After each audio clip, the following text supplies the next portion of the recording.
आज की तारीख में अगर कश्मीर में चुनाव हो जाते हैं तो क्या आपको लगता है कि कश्मीरी आवाम का साथ अब पीडीपी या नेशनल कॉन्फ्रेंस या कांग्रेस से हटकर धीरे धीरे उनका मन बदल रहा है?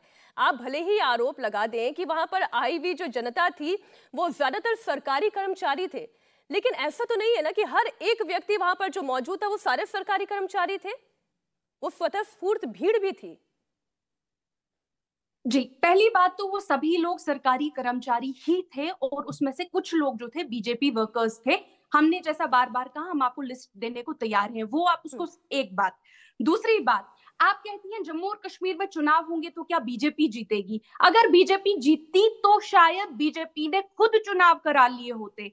पहली बार हमारे देश की तारीख में ऐसा हुआ है कि सुप्रीम कोर्ट को कहना पड़ा कि चुनाव कराओ, 5 साल से चुनाव क्यों नहीं करा रहे।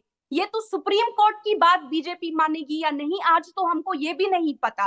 तो ये कहना कि क्या बीजेपी जीतेगी, ये बताइए, क्या बीजेपी चुनाव से आज फिर से भागेगी या आज 5 साल बाद कहेगी चलो शायद इतना डरने की जरूरत नहीं है, लोगों को फेस कर ही लेते हैं, शायद हम जीत सकते हैं।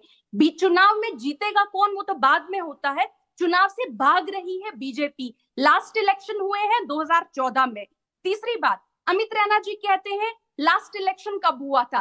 अभी 2 महीने पहले की बात है। लद्दाख में, कारगिल में पोल्स हुए। 26 में से नेशनल कॉन्फ्रेंस और हमारे एलाइज ने 23 सीट्स ली। बीजेपी 3 सीटों पे आ गई। और आप कहती हैं कि बीजेपी बहुत स्ट्रांग है। उससे पहले जो डीडीसी इलेक्शन हुए थे, जो अमित रैना जी ने अभी बात की थी, 70% सीटें नेशनल कॉन्फ्रेंस और हमारे एलाइज ने ली थी। 70% सीटें, बिल्कुल 5 लाख वोट थे, आपके 3.9 लाख वोट थे। आप कहां से 70%? Single largest party Bharatiya Janata party थी, सिंगल लार्जेस्ट पार्टी। आप सोर्स दीजिए, मैं आपको ये सोर्स दे देता हूँ, इलेक्शन कमीशन का डेटा दे देता हूँ आपको। जीता अभी करगिल में चुनाव हुए। हाँ, करगिल में बीजेपी के पास पिछली बार कितनी सीटें थी वो बताइए? 3 सीट। और लद्दाख, करगिल जम्मू कश्मीर में अब आता है। करगिल लद्दाख जम्मू कश्मीर में अब आता है। बात जम्मू कश्मीर की चल रही है। अरे मैम, ये तो लगता है बात जम्मू कश्मीर की चल रही है। एक एक करके। करगिल में 370 हटाने के बाद तो वहां के लोग आपके हिसाब से उनको सपोर्ट करते हैं। तो सवाल ये है कि अब तो करगिल से 370 हट गया, तो वहां बीजेपी 26 में से 3 सीटों पर क्यों आ गई? और बुद्धिस्ट एरियाज में भी बीजेपी को डिफीट मिली। ठीक है, क्या जफर जी इलेक्शन कराएंगे? जफर जी जवाब दे।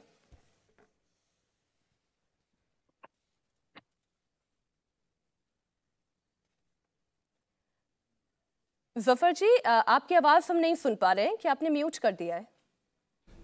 अब जी बोले। नहीं, मैंने कोई म्यूट नहीं किया है। जी बोले। अभी आ रही है आवाज? जी आ रही है, बोले सर। जी, मैं ये कह रहा था कि ये एनसी के स्पोक्स पर्सन को जमीनी हालात से लगता है कि वाकफियत नहीं है। आज ये कह रही, बार बार एक ही चीज को रिपीट कर रही है, जब उनको खुद से इस बात का एहसास नहीं है। अरे एक मिनट सुन लीजिए, एक मिनट बीच में नहीं बोलिए ना, मैं बीच में नहीं। जरा इन्हें बताइए कि बीच में अभी इसी बात पे इतनी बड़ी बहस अरे आप किसे कितना बोलने का मौका मिल रहा है। मैं पूरी पारदर्शिता आप लोगों के सामने बरत रही हूं। इनको यही तो है, आपको बिना जानकारी के बोलने की आदत है। आपको सिर्फ आप बीच में इंटरप्ट करते। मैंने आपकी बात सुनी ना, मैंने तो नहीं कहा कि आप आसमान से आई हैं, भाई वही कश्मीर में पैदा हुई ना, उसी की बात कर रहा हूं। उसके बावजूद भी आपको जानकारी नहीं, यही बताने की कोशिश कर रहा हूं। आपने कहा 7,000 सरकारी एम्प्लॉय थे, पैसा नहीं 55,000 लोग आए थे। अरे भाई, अरे बेस एक मिनट, देखिए ये गलत बात है ना, ये गलत बात है। मैं सिर्फ इतना कह रहा हूँ, ये गलत बात है, बीच में टोका टाकी नहीं। कभी थोड़ी सिविलिटी लाइए ना। आपको देख रहा है लोग कि आप सुन नहीं पा रहे हैं। मैं कह रहा हूं, आपसे कुछ अर्ज कर रहा हूं, सुनिए शांति से। मैं सिर्फ इतना कह रहा हूं कि इन्हीं के बात को जरा देखिए, किस तरह से तोड़ मरोड़ के पेश करना इनकी आदत हो गई है कि 7,000 लोग जो है वो सरकारी मुलाजिम थे कि नहीं, ये सर्टिफिकेट दे रही है। दूसरा कह रही है कि टोटल 1 लाख नहीं 55,000 थे। नहीं 55,000 लोग थे। अरे भाई, आपके इसमें 5,000 लोग नहीं आते हैं। यहां मोदी जी के अप्रूवल रेटिंग देखा 52%, आपने देखा कि नहीं? और दूसरी बात बता रहा हूं, इलेक्शन आते आते जिस तरह से लोगों का रुझान बढ़ रहा है, अभी आप हाथ उठाइए तो लोगों को एहसास होता है कि हाँ भाई, सरकार जब से ये 370 गया है, यहाँ जो है सरकारी निजाम से बहुत सारे बेनिफिट्स आ रहे हैं। ये तो हम इससे महरूम रहे थे।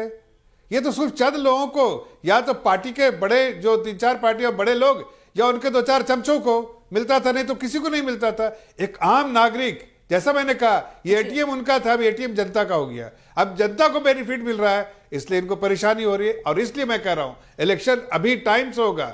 इलेक्शन होने की जो हमने कमिटमेंट हमारा इलेक्शन कराना, और हम इलेक्शन कराएंगे वहां और प्रचंड बहुमत से जीतेंगे, ये भी आपको बता रहा हूं। इसलिए कि हालात चेंज हो गए। अब इनको यही नहीं समझ में आ रहा है कि कश्मीर में जिस तरह से हम चाहते थे रिगिंग करना, अब फारूक अब्दुल्ला क्या रिगिंग करके जीतते थे, रिगिंग करके जीतते थे, अब रिगिंग होगा नहीं। मैं ये कह रही हूँ ज़फर जी, जो इफ्रा जहां कहने की कोशिश कर रही है कि अब आप अपना कमिटमेंट दे या ना दे, सुप्रीम कोर्ट ने तो आपसे कमिटमेंट ले लिया है कि अब आपको इलेक्शन तो करवाना ही होगा।